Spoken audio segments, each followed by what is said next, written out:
च्या दिवशी देखील आपण वेळेत वेळ काढून पत्रकार परिषदेला उपस्थित राहिल्याबद्दल आपले सगळ्यांचे आभार मानतो। आजच्या पत्रकार परिषदेमध्ये माजी मुख्यमंत्र्यांनी काल जी पत्रकार परिषद घेतली आणि पत्रकार परिषदेमध्ये काही मुद्दे त्यांनी मांडले, त्याचं स्पष्टीकरण करण्यासाठी मला पत्रकार परिषद घेणं अनिवार्य होतं आणि त्यामुळं आज मी आपल्याला सगळ्यांना निमंत्रित केलं। 2024 साली विधानसभेच्या निवडणुका झाल्या। 2024 साली विधानसभेच्या निवडणुकीमध्ये महायुतीला मोठं यश हे महाराष्ट्रामधल्या जनतेने दिलं। राज्याचे मुख्यमंत्री म्हणून आदरणीय देवेंद्र फडणवीस साहेबांना राज्याचा कारभार हा जनतेने सुपूर्द केला आणि अत्यंत चांगल्या प्रकारचं काम मागच्या 1.5 वर्षामध्ये आमच्या सरकारने राज्यामध्ये केलेलं आहे। माजी मुख्यमंत्र्यांनी एक असा आकडा दिला की 58,000 मतदार हे दुबार मतदार असा त्यांनी आकडा दिला। तर मी आपल्या समोर सगळी वस्तुस्थिती मांडू इच्छितो आणि ही वस्तुस्थिती ऑन रेकॉर्ड विथ प्रूफ प्रांत ऑफिसला तुम्ही जाऊन याची माहिती उद्याच्या उद्या घेऊ शकता अशी ही माहिती। मुळात लोकसभेची 2024 सालची निवडणूक झाली। लोकसभेच्या निवडणुकीमध्ये कराड दक्षिण विधानसभा मतदार संघाची मतदारांची संख्या ही 3,02,580। आता याला प्रूफ काय आहे तर लोकसभेची जी मतदार यादी आहे ही लोकसभेची मतदार यादी तर अवेलेबल आहे, मीडियाला तर लगेच एका मिनिटात ती यादी मिळेल। ती यादी आपण काढा, माझा आकडा लिहून घ्या, 3,02,580 इतकं लोकसभेला मतदान। मग 6 महिन्यानंतर विधानसभेची निवडणूक झाली। ऑक्टोबर नोव्हेंबर 2024 मध्ये विधानसभेची निवडणूक झाली। विधानसभेच्या निवडणुकीला मतदार होते 3,15,420। हे आपल्या कराड दक्षिण विधानसभा मतदारसंघामधली मतदारांची संख्या होती। नंतर नगरपालिकेची निवडणूक झाली, कराड नगरपालिकेची झाली, कराड नगरपालिकेच्या बरोबर मलकापूर नगरपालिकेची झाली। आता विधानसभेच्या निवडणुकीपासून कराड नगरपालिकेच्या निवडणुकीपर्यंत हा जो कालावधी होता याच्यामध्ये काही मतदार कमी झाले। मग आपण जर का बघितलं तर कराड नगरपालिकेच्या निवडणुकीमध्ये मतदारांची संख्या होती 69,836, जी विधानसभेला लोकसंख्या होती किंवा मतदार संख्या होती त्याच्यापेक्षाही कमी झाली, कारण मतदार कमी करण्याची प्रक्रिया ही कंटिन्युअस आहे। ही काय थांबली आहे का? आज सुद्धा आज आपण बसलोय, उद्या आपण जर का बघितलं तर उद्या सुद्धा मतदान कमी करण्याची प्रक्रिया कंटिन्युअसली चालू आहे। ही काय अशी स्टॅग्नंट प्रक्रिया नाही। त्यानंतर जिल्हा परिषद पंचायत समितीच्या निवडणुका झाल्या 1 जानेवारी 2026 रोजी।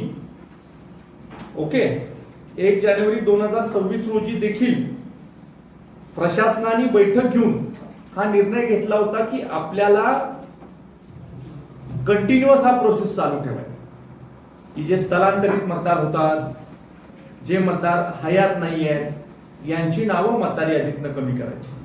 ज्या वेळेला 10 जून 2026 रोजी SIR ची प्रक्रिया चालू झाली, बघा तारीख मी देतोय 10 जून 2026, त्या दिवशी मतदार संख्या होती 3,03,202।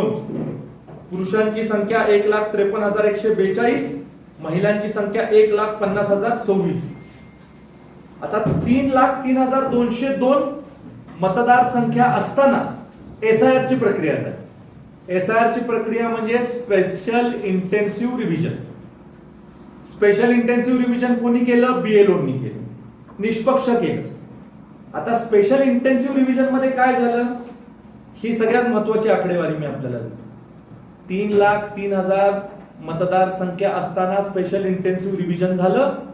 स्पेशल इंटेन्सिव्ह रिव्हिजन मध्ये 2,67,121 मतदार यांचे EF फॉर्म भरण्यात आले।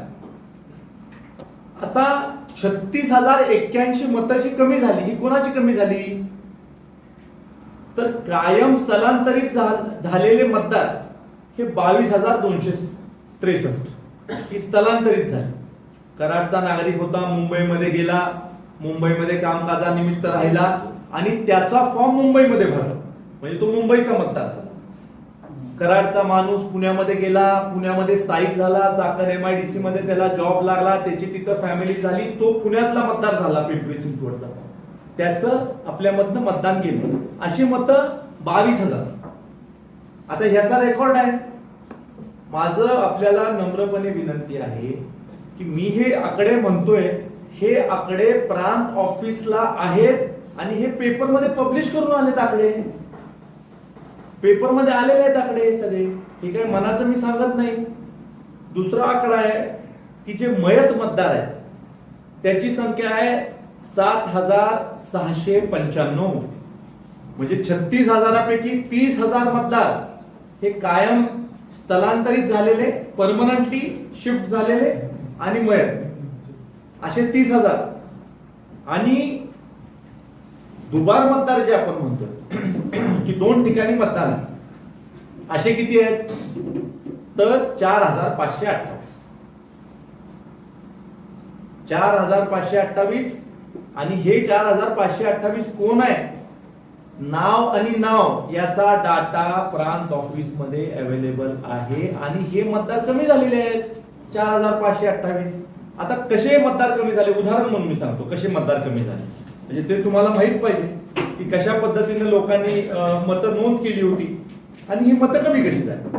आता उदाहरण तुम्हाला देतो. समजा आता तिन्ही निवडणुकांचं आणलंय मी, म्हणजे त्यामध्ये अँबिग्विटी बिलकुल व्हायला नको की 4,528 कोण कमी झाले त्याची मी माहिती आहे.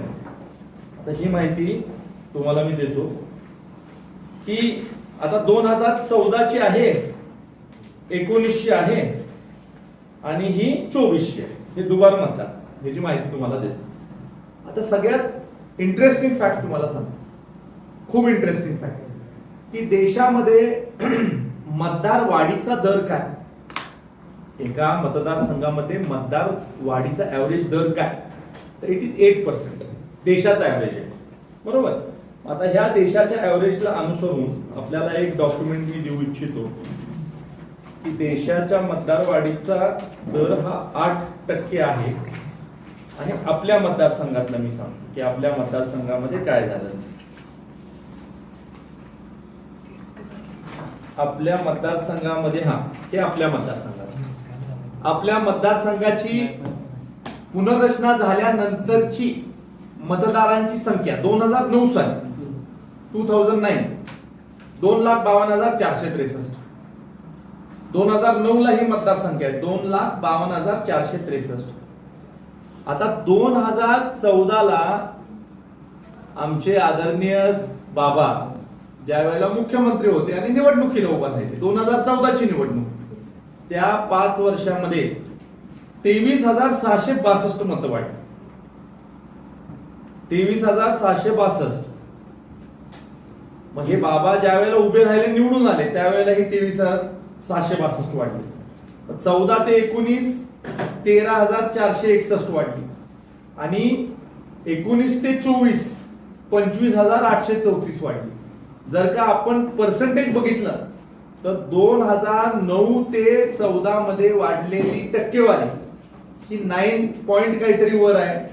आणि 19 ते 24 वाढलेली टक्केवारी त्यापेक्षा कमी पर्सेंटेज वाईज. मग मला आपण सांगा की ही 23,000 कशी वाढली होती मतं, याचा सुद्धा आम्ही सखोल जाऊन अभ्यास केला. आता मी ह्या दुबार मतांवर बोलतो. 4,528 जी दुबार मतं आहेत. आता तुम्हाला उदाहरण देतो, हे जस्ट एक उदाहरण आहे, असे बरेच असते. इंद्रजित पंजाबराव चव्हाण, बूथ नंबर 110, अनुक्रमांक 1124, कराड दक्षिण विधानसभा मतदारसंघात 1 मत. दुसरं मत सांग, मलकापूर मधलं मत, अनुक्रमांक 314, हे मलकापूर मधलं. आता तिसरं मत कुंभारगाव, बूथ नंबर 353, अनुक्रमांक 467, बरोबर. आता मला एकच प्रश्न असा माझ्या मनामध्ये निर्माण होतो की पृथ्वीराज चव्हाण साहेब ज्या वेळेला उभे राहिले विधानसभेला त्यावेळेला त्यांनी BLO ला बोलवलं असावं कदाचित आणि स्वतःच भाभींचं आणि चिरंजीवाचं मत कमी केलं पाटण मतदारसंघातून एकच मत राहिलं त्यांचं फक्त कराड दक्षिण विधानसभा मतदारसंघात मग आता इंद्रजित चव्हाणांचं BLO ने ऐकलं नाही हे म्हणजे असं सामान्य माणसाला तर पटण्याजोगी हा विषय नाही बरेच लोक तुमच्या बऱ्याच गोष्टी ऐकत होते BLO ऐकत नव्हतं तुमचं पण दुसरं मत आशा इंद्रजित चव्हाण बूथ नंबर 110 अनुक्रमांक 1125 मलकापूरमध्ये बूथ क्रमांक 163 अनुक्रमांक 315 पाटणमध्ये बूथ क्रमांक 353 अनुक्रमांक 465 शांतादेवी पंजाबराव चव्हाण 110 बूथ क्रमांक 1123 अनुक्रमांक नंबर बूथ नंबर 119 हे कराड दक्षिण मध्ये मग ह्या शांतादेवी पंजाबरावजी चव्हाण यांची तर 4 मत आहेत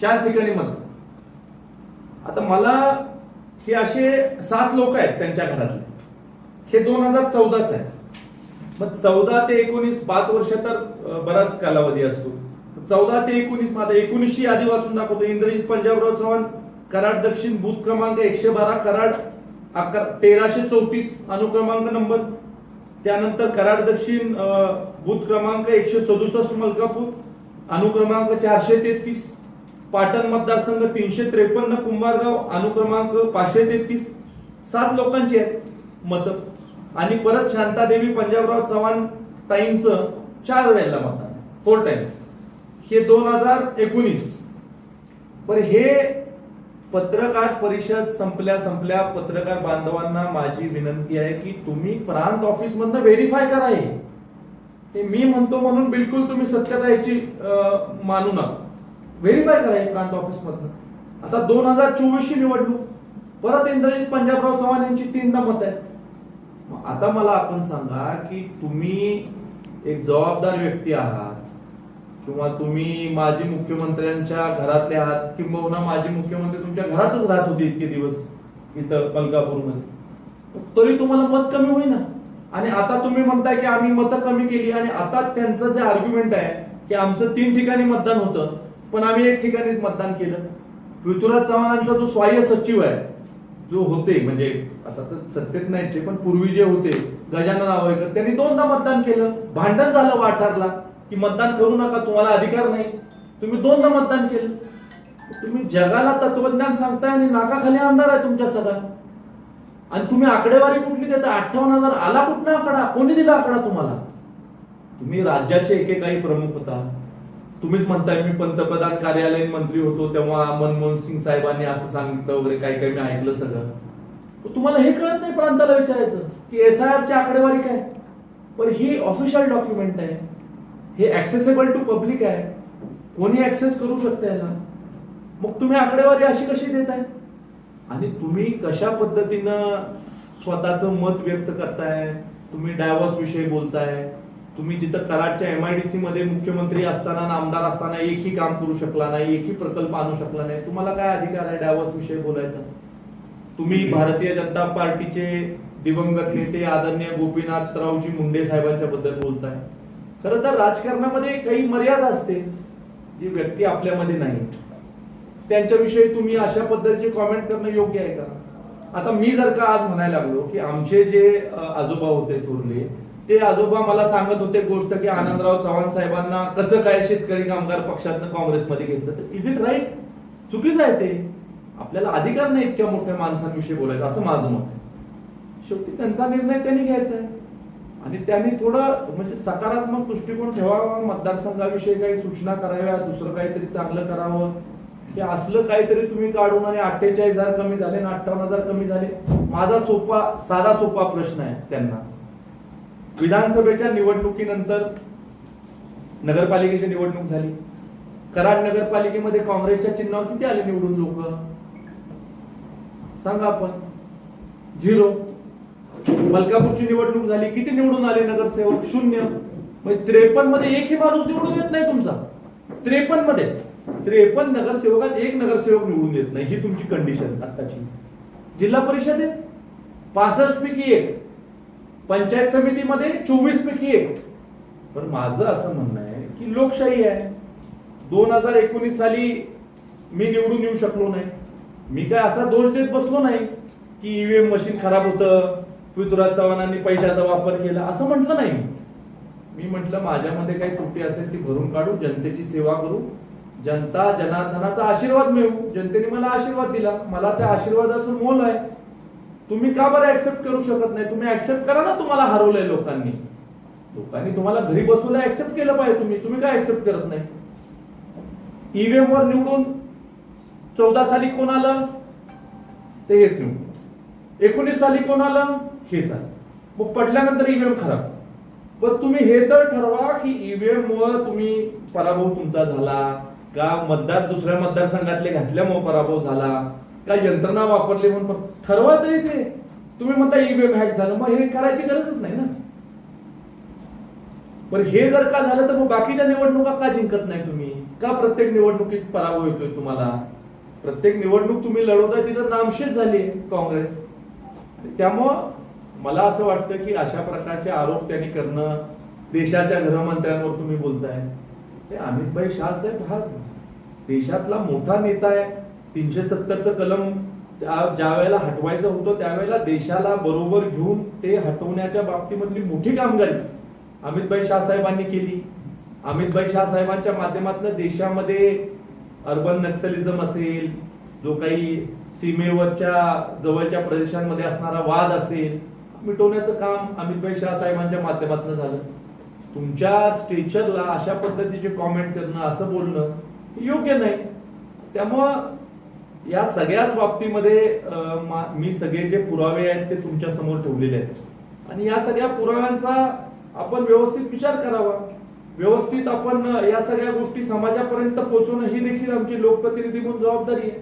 म्हणजे स्वतः निवडून आलं की सगळं चांगलं, पण तुम्ही आमदार असताना प्रशासन तुमचं बिलकुल ऐकत नव्हतं असं म्हणायचं का तुम्हाला? मग तसं तरी म्हणा की प्रशासनच हातात नव्हतं तुमच्या, कोण ऐकतच तुमच्या नव्हतं.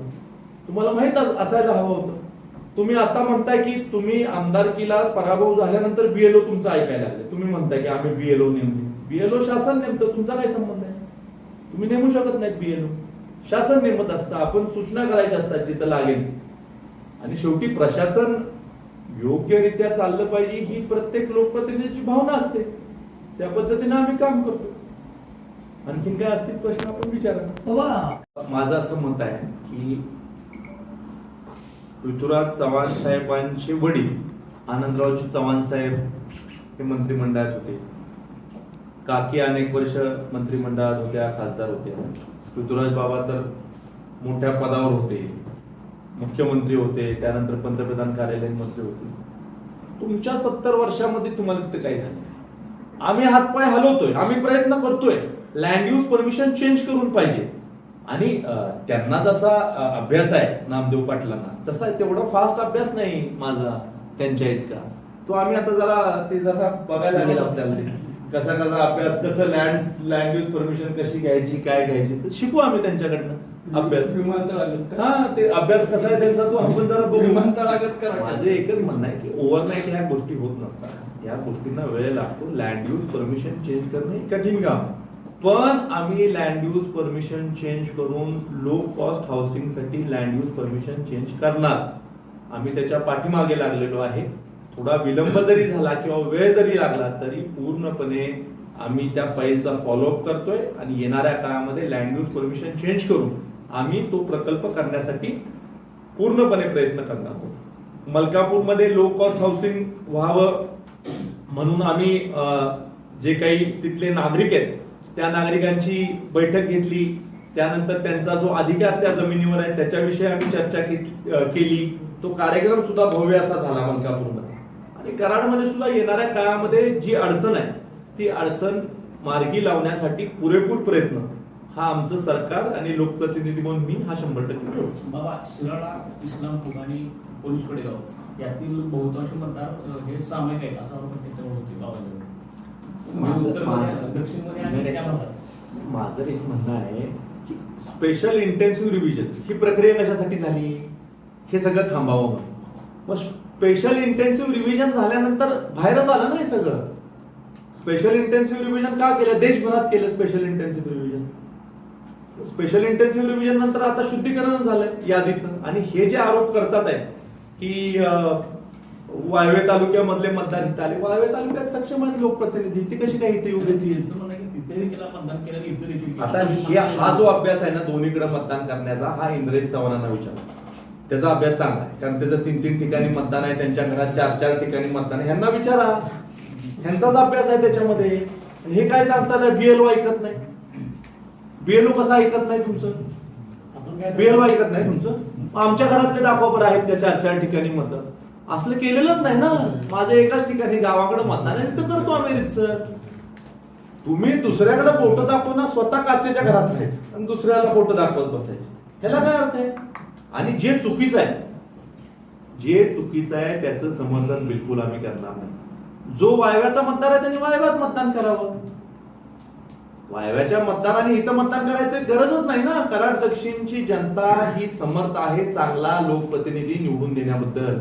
कराड दक्षिणच्या जनतेला असं कोणी सांगायची गरज नाही. दक्षिणची आमची जनता बिचारी जनता आहे, नेहमी चांगला निर्णय त्यांनी घेतलेला आहे आणि लोकांचा आशीर्वाद आल्याशिवाय इथं लोकप्रतिनिधी होऊ शकत नाही. बाबा, काँग्रेस जिल्हाध्यक्षांनी काल अजून एक असा आरोप केला की पाणंद रस्त्यासाठी जे सहअध्यक्ष निवड झालेले आहे त्याला आधार काय, ही निवड खरोखर आहे का, असा एक आरोप केला.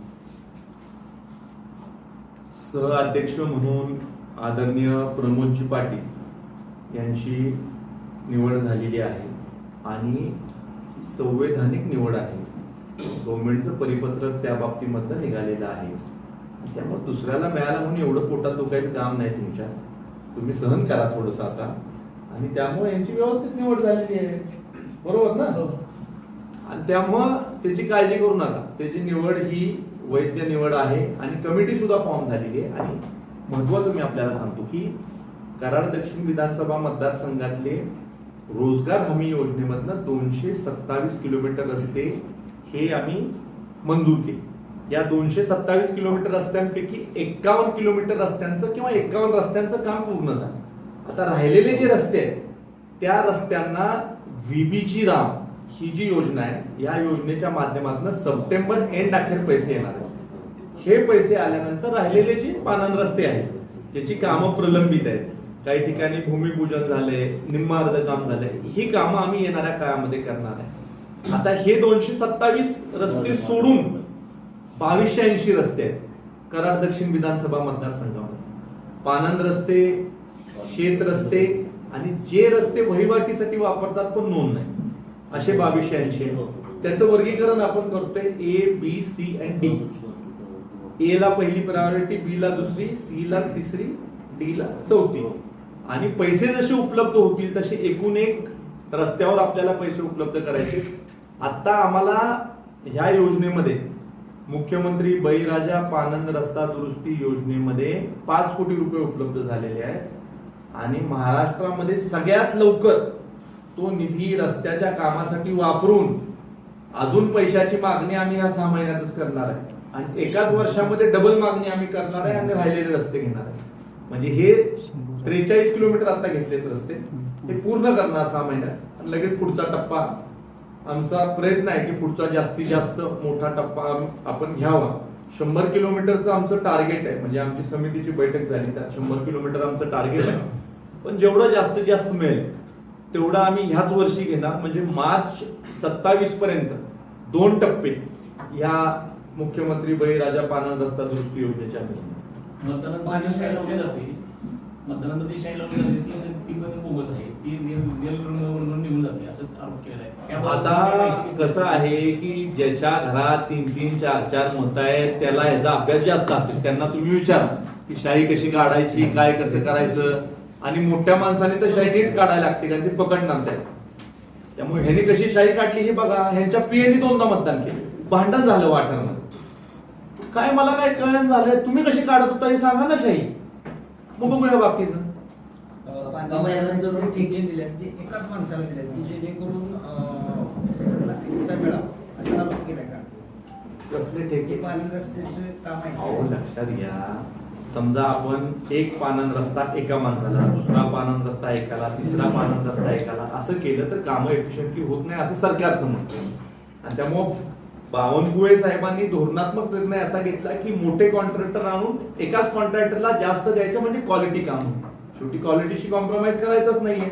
त्यामुळे एकेका माणसाला एक रस्ता देऊन, कारण एका किलोमीटरला 15 लाख रुपये मिळतात, तर 15 लाख रुपयामध्ये एका रस्त्यासाठी एक कॉन्ट्रॅक्टर देऊन जी कामाची क्वालिटी मिळणार त्याच्यापेक्षा समजा सामूहिक आपण कामं दिली, मोठा कॉन्ट्रॅक्टर आणला ज्याला थोडं पैशासाठी थांबायची म्हणजे कपॅसिटी ज्याची कामं जास्त चांगली होतील असं राज्य सरकारचं, असं आदरणीय महसूल मंत्र्यांचं. त्यानुसार राज्याचं धोरण झालं. हे काय आपल्या मतदारसंघासाठीचा नाही ना विषय, हा राज्याचा विषय आहे. राज्याचं म्हणून धोरण ठरलंय. आणि एखादा कॉन्ट्रॅक्टर चांगलं काम करत नसेल त्याच्यावर क्वालिटी कंट्रोलची कारवाई करता येते आपल्याला. काँग्रेस जिल्हाध्यक्षांचं त्यांचं प्रेम जास्त आहे, सगळे प्रश्न त्यांच्यासाठी डबल नाव आहे, टिबल नाव आहे. कुठं कुंभारगावला आहे, मलकापूरमध्ये आहे, कराडमध्ये. तिने यापूर्वी मतदान केलं, मी मतदान गजानन नावळकरांनी डबल मतदान केलं. त्या संदर्भात काय त्यावेळी कारवाई केली नाही, पण इथं पुढे काय कारवाईचा विचार आहे तुमचा? आता इतक्या मोठ्या माणसाचा पीए असल्यावर आम्ही कशी कारवाई करणार? पंतप्रधान कार्यालयीन मंत्री सोनिया गांधी मॅडमनी होकार दिला, मनमोहन सिंगांनी नाकार दिला, असली माहिती तुमची सगळी, तुमचा पीए तो 2दा मतदान करतोय. म्हणजे मला कधी कधी कळत नाही की आता कुठली परिस्थिती आहे, काय चाललंय, बोलताय तुम्ही काय, कुठल्या विषयांवर बोलताय. आणि स्वतःचं सगळं क्लिअर असेल तर बोलावं ना तुम्ही. तुम्ही आरोप करताना स्वतःच आहे का स्वच्छ तुमचं सगळं? तुम्ही कसं काय असे करता आरोप? बरं मला एक सांगा, तुम्ही 14 साली निवडून आला तर ईव्हीएम वर आला, ईव्हीएम वर आला निवडून तुम्ही, मग त्यावेळेला नव्हतं का हॅक? ते त्यावेळेला ओके होत, 24 ला बिघड, परत म्हटला नाही ईव्हीएम जर सोडून दिला विषय, मग म्हटले मतदारच वाढ. ईव्हीएम हॅक असेल तर मतदार वाढले काय नाही, काय फरक काय पडतो? पण ठरवा ना आधी तुम्ही, ईव्हीएम हॅकिंग मुळे झालं का बाहेरच्या मतदारांमुळे झालं, कशामुळे काय झालं? तुम्ही बोलताय म्हणजे मनाला येईल ते बोलताय. प्रत्येक 2-3 महिन्यांनी नवीन स्ट्रॅटेजी तुमची असते, नवीन काहीतरी बोलताय तुम्ही. आता परवा पालकमंत्र्यांनी असा चिंता घेतली की ह्या नवीन पुलाचं उद्घाटन करायला भाजपच्या लोकांनी गडबड केली, काही प्रश्न. आणि ह्या पुलाला नाव देण्या संदर्भात काय तुम्ही कारवाई केली का? आता एक आहे की महायुतीचं सरकार आहे आणि महायुतीचं सरकार म्हणून एकत्र काम केलं पाहिजे ही माझी देखील मनोमन भावना आहे. कधी कधी राजकारणामधून राजकारणातील स्पर्धा असते, कधी कधी इतर पक्षामध्ये सुद्धा स्पर्धा असते. आपला पक्ष वाढवायचा, आपला विचाराचा कार्यकर्ता वाढवायचा, त्याच्यामधून कधी कधी जरूर मतभेद निर्माण होतात. पण एकंदरीत राज्यात आपण महायुतीचं नेतृत्व मान्य करतोय, त्यामुळे सगळ्यांनी एकत्र राहून काम केलं पाहिजे ही माझी जिल्हा अध्यक्ष म्हणून, आमदार म्हणून सुद्धा मनोमन भावना आहे. आमचे पालकमंत्री शंभूराज देसाई साहेबांचं सहकार्य असतं.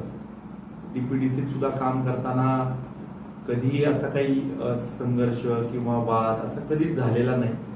आणि शेवटी जिल्ह्याचे पालक म्हणून प्रत्येक गोष्ट चर्चेतून व्हावी, त्यातून कुठं काही अशा सूचना असतील तर निश्चित आपण एक दुवा म्हणून काम करायचा प्रयत्न करू, संघर्ष कमी करायचा प्रयत्न करू, एकत्र काम करायचा प्रयत्न करू. रस्ते विकास महामंडळाची एक प्रोसिजर असते पुलाला नाव देण्या संदर्भात, कोणत्या पुलाला नावच नाही कुठलं, आपण जरा प्रयत्न करा. आता निश्चित येणाऱ्या काळामध्ये जनभावना लक्षात घेऊन आपण करूया. कराडचा पूल म्हणण्यापेक्षा त्याला एक दमदार नाव द्यावं, प्रीती संगम द्यावं किंवा काय आणि नाव आहे. आपण ठीक आहे, आपण लोकांची थोडी भावना घेऊन थोडं जे सुटेबल असेल असं नावाची आपण शिफारस करू. 58,000 मतदान रस्त्याचं मला तुम्ही म्हणतो 4,528 मतदान एक्झॅक्ट काय पोझिशन म्हणजे एक्झॅक्ट नाही. आता मी जे आपल्याला सांगितलं ना, हे जे आकडे आहेत ना, हे प्रांत ऑफिसकडे उपलब्ध. तुम्ही हे आकडे प्रांत ऑफिस कडून कधीही घेऊ शकता. याची कॉपी सुद्धा आपल्याला देईल. ती तुम्ही आकडा काढला कुठून? हा मुळात मतदान 3,03,202 SIR चालू झालं त्यावेळेस. 3,03,202 मध्ये 36,081 ओके हे मतदान राहिलं, हे कमी झालं. आता 36,081 पैकी 22,263 परमनंटली शिफ्टेड आहे, 7,695 हे मयत आहे. दुबार जे आहे ऑलरेडी एनरोल्ड हे 4,528 आहे. मग तुम्ही आकडा 58,000 काढला कुठून? माझा प्रश्न तो आहे. पण मी 4,500 म्हणतोय, ते म्हणतात आहे 58,000. तुम्ही प्रांत ऑफिस मध्ये जाऊन माहिती घ्या ना गव्हर्नमेंट कडून. तुम्हाला अधिकार आहे, तुम्ही माहिती घ्या. मी म्हणतोय हेच खरं आहे. तुम्ही माहिती घ्या. 4,528 आणि त्यामध्ये हे वाचून दाखवले असे दुबार होते, ती कमी झाले. बाबा विधानसभेच्या निवडणुकीनंतर सुद्धा मतदान वाढलेलं आहे नगरपालिकेमध्ये. तो आकडा यामध्ये असत नसेल कशाला? कसं आहे साहेब, मी तेच सांगायचा प्रयत्न करतो, ही कंटिन्युअल प्रोसेस आहे. उद्या सुद्धा एखादी कन्या नवीन आपल्या शहरामध्ये लग्न होऊन आली तर तिला अधिकार आहे ना मतदार नोंद करायचा. समजा एखादी मिरजेमध्ये राहणारी कन्या कराडमध्ये, तिचं लग्न कराडमध्ये झालं, तिचं वास्तव्य कराडमध्ये असणार, मग तिला अधिकार नाही का कराडमध्ये मतदान करण्याचा, का गावाकडे पाठवायचं प्रत्येक वेळेला मतदान करायला? एक प्रोसिजर आहे. त्या प्रोसिजरनी तिथलं मतदान त्यांनी कमी केलं पाहिजे किंवा आता डीमॅप केलं पाहिजे, आपल्याला मॅप केलं पाहिजे. इतकं सोपं आहे ते. मुळात अमित भाई शाह साहेबांचं हे स्वप्न होतं की देशामध्ये दुबार मतदान होऊ नये. बिहारमध्ये मतदान करायचं बिहारमध्ये करा, महाराष्ट्रात करायचं महाराष्ट्रात करा, दोन्हीकडे करू नका. तुम्ही जे म्हणता का की त्यांच्याकडचे 7 मतदार त्याच्यावर तुम्ही तक्रारही करणार नाही, ती कटही करणार नाही, मग ते पुढे होणार काय? आता जे मला कळतंय की त्यांनी आता काहीतरी प्रक्रिया करणार होते का करणार आहेत, मला सांगितलं संभाजीरावने की आता ती BLO ला करून ती मतं कमी करणार आहे. तर आता परमेश्वराने त्यांना सुबुद्धी द्यावी, कमी करावी नावं. आता ही आम्ही आता म्हणजे मी सुद्धा या पक्षामध्ये काय करायचं हा प्रश्नच आहे सगळा. प्रशासनाकडून काही कारवाईचे संकेत मिळू शकत नाही. 3 इलेक्शनला तीन इलेक्शन तेच केवळ असतील. आणि माझा दावा आहे ह्यांच्या पीएनी 2दा मतदान केलंय, कशाला लांब जायचं? काके पुस्तक घेऊन ह्यांच्या मागं कानात सांगायला ह्याचं 2दा मतदान होतं, तुम्ही काय आमच्यावर आरोप करा? बाबा माझा प्रश्न तोच आहे की तुम्ही तक्रार करणार नाही, ते कट करणार नाही, होणार काय? आता ह्याच हे बघा 2,67,121 याचं करेक्ट झालं. आता हे जे 7 आहे हा खूप अडचणीचा प्रश्न बनलेला. आता त्यांनाच विनंती करावी की काय अशा मी मानसिकतेत आलेलो की हे बंद करावे. आता राहू शकत नाही, एकाच ठिकाणी होणार मला. तुम्ही बघायला मुख्यमंत्री वगैरे 70 वर्ष राजकारणावर त्यांचं प्रेशर वगैरे कसं राजून करायचं? नाही आता मला सांगा हे का राहिले मग 3 इलेक्शन? तुमचं मला दादा सांगा, तुमचं 3 ठिकाण आहे का मतदान?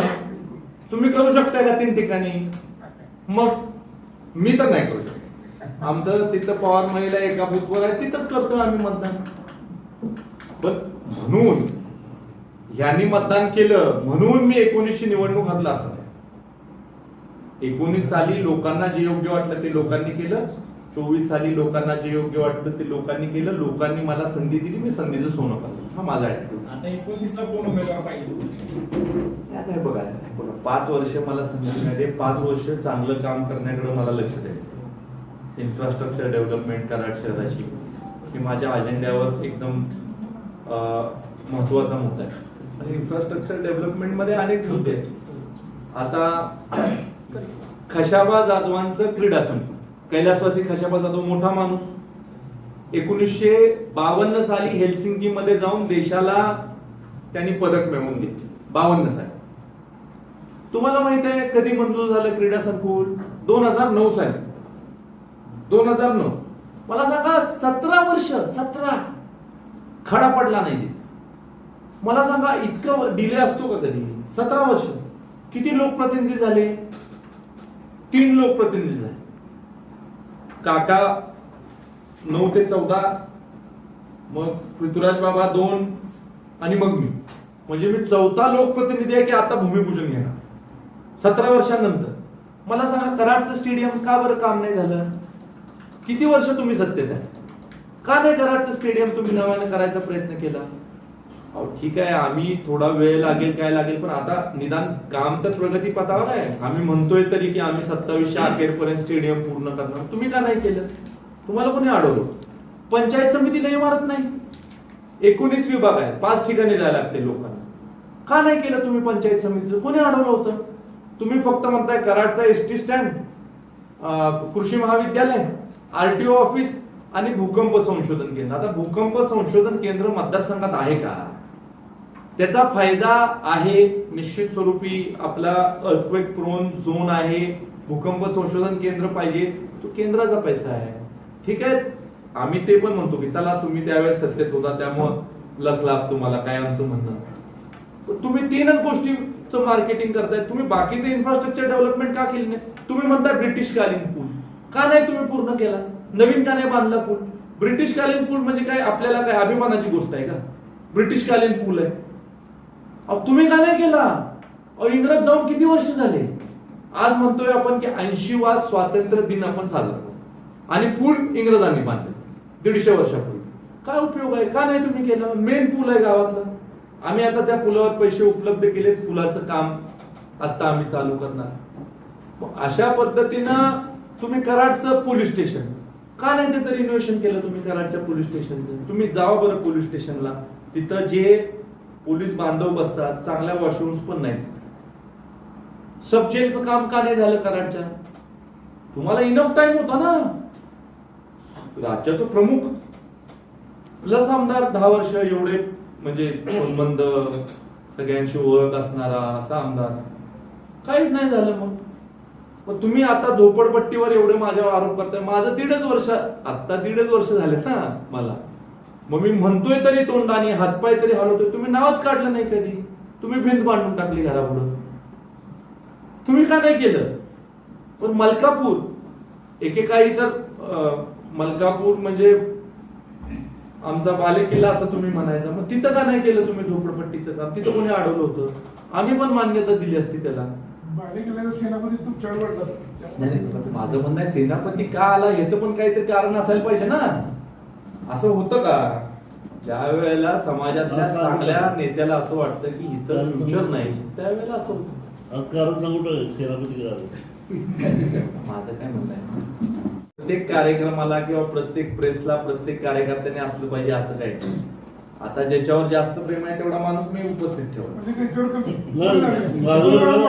त्याच्यावर सेनापती का आले तुमच्याकडे हे कारण सांगून काय टाका. पण तुम्ही बाबा आता म्हणता त्याच्यावर प्रेम आहे तो आला, म्हणजे त्याच्यावर प्रेम नाही तो आलेला नाही, असा अर्थ घ्यायचा का? नाही नाही नाही, कमी प्रेम आहे. वेगळ्या आता वेगळ्या अजून तुम्ही म्हणता नोंद अधिकृत झाली का नाही याची, म्हणजे हे निवड अधिकृत माझं ते का आले असं नव्हतं, ते का आले तुमच्याकडे हे सांगून टाका. माझं काय म्हणणं आहे, अनेक लोक आज काँग्रेसमधून भाजपमध्ये आहेत, अनेक लोक आहेत आणि ही प्रक्रिया अजून चालू आहे. आता जेवढे महत्वाचे लोक होते ते ऑलरेडी आलेले आहेत आणि शेवटी कार्यकर्ता सुद्धा स्वतःच्या भवितव्यासाठी आपल्या बरोबर असणाऱ्या कार्यकर्त्यांसाठी असं काम करतात. जिल्ह्याला एक परंपरा आहे, बहुतांशीची म्हणजे अलीकडच्या काळामध्ये जेवढे काँग्रेसचे जिल्हाध्यक्ष झाले ते सगळे काँग्रेसमध्ये काँग्रेस सोडून भाजपमध्ये आले. आता कराडचं जिल्हाध्यक्ष आहे काय याची तयारी दाखवून घ्यायला का? नाही, आता सध्या तरी काय तशी परिस्थिती नाही. बाबा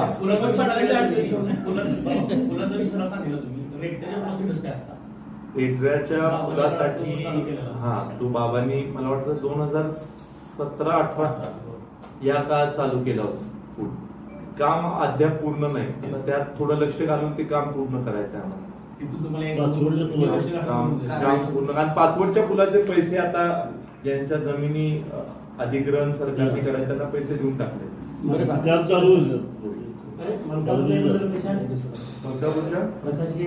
येतील लवकरच येईल.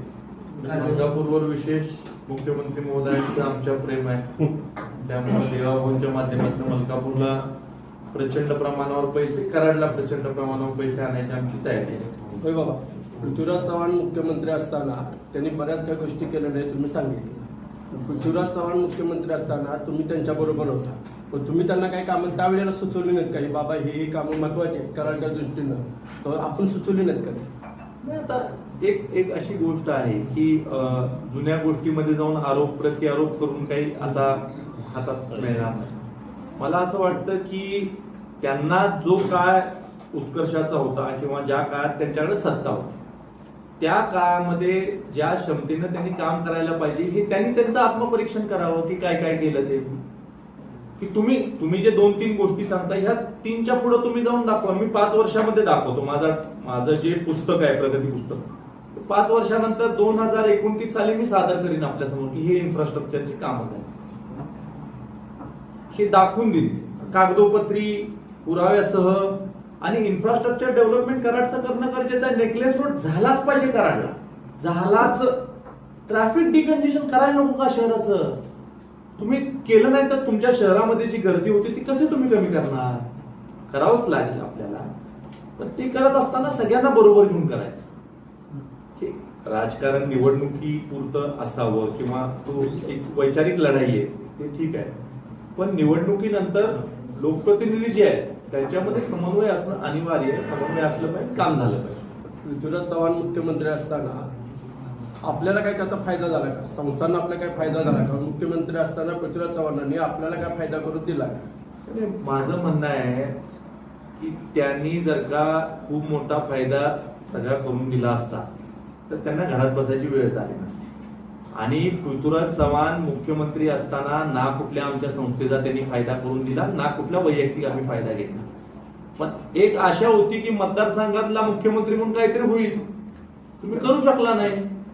पण त्यांनी एका प्रेसमध्ये असं सांगितलं की कृष्णा मेडिकलला 100 ऐवजी 110 सीटा त्यांनी मंजूर करून दिल्या म्हणून. पृथ्वीराज चव्हाणांनी हे जर का प्रूव्ह केलं की 100 ऐवजी 110 किंवा जे काही, तर आम्ही त्याला व्यवस्थित उत्तर देऊ. मुळात राज्य सरकार देऊ शकत नाही जागा देतं एनएमसी.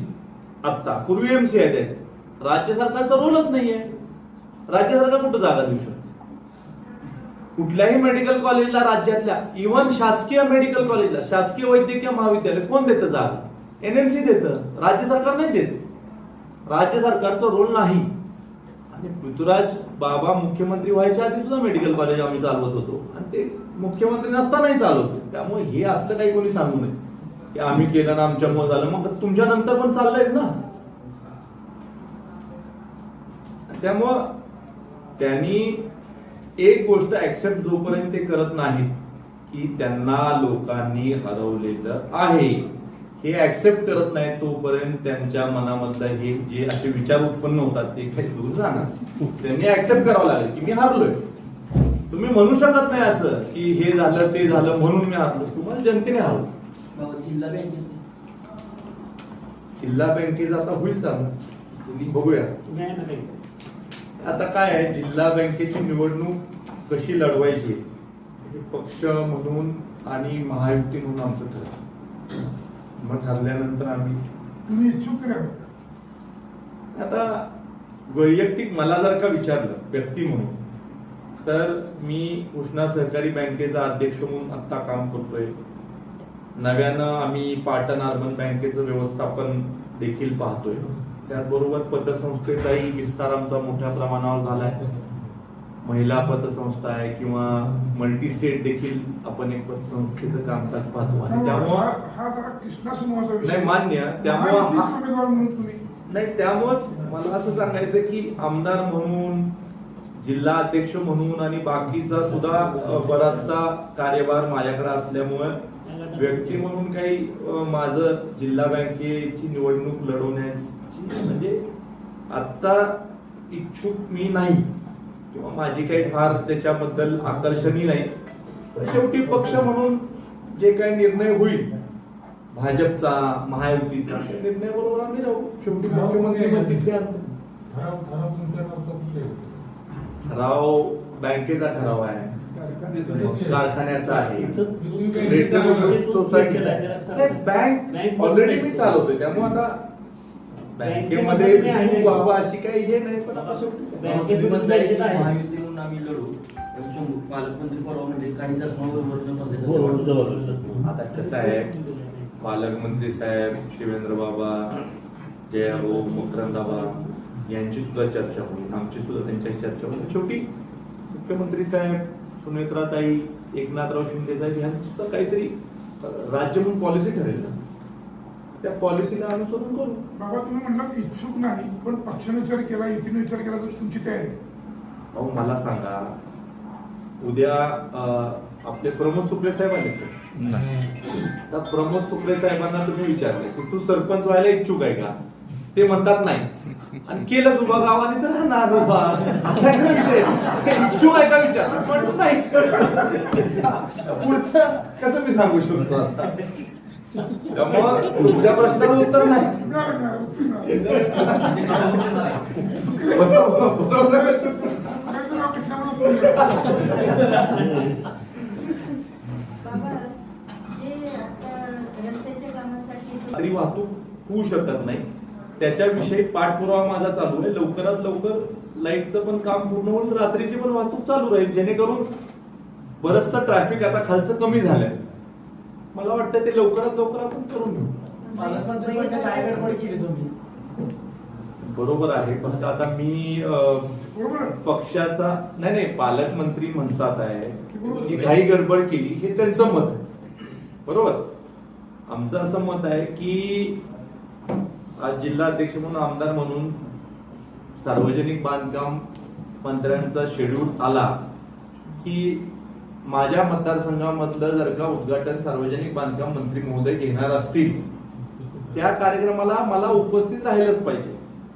पण आदरणीय पालकमंत्री महोदयांचं जे म्हणणं आहे की घाई गडबड झाली, तर ह्या गोष्टीचा सखोल विचार करून शिवेंद्र बाबांपर्यंत मी पालकमंत्री महोदयांचं म्हणणं हे पोचवीन आणि सगळ्यांना बरोबर घेऊन याच्या पुढची उद्घाटनं कुठल्याही खात्याची असतील, पालकमंत्री हे आपले जिल्ह्याचे पालक म्हणून त्यांना देखील निमंत्रण देऊन किंवा समन्वय करून एखाद्या कार्यक्रमाला एखाद्या नेत्याला त्याच्या व्यस्ततेमुळे नाही येत आहे, पण निदान निमंत्रण सगळ्यांना गेलं पाहिजे आणि निरोप त्यांचा मी पोचवीन.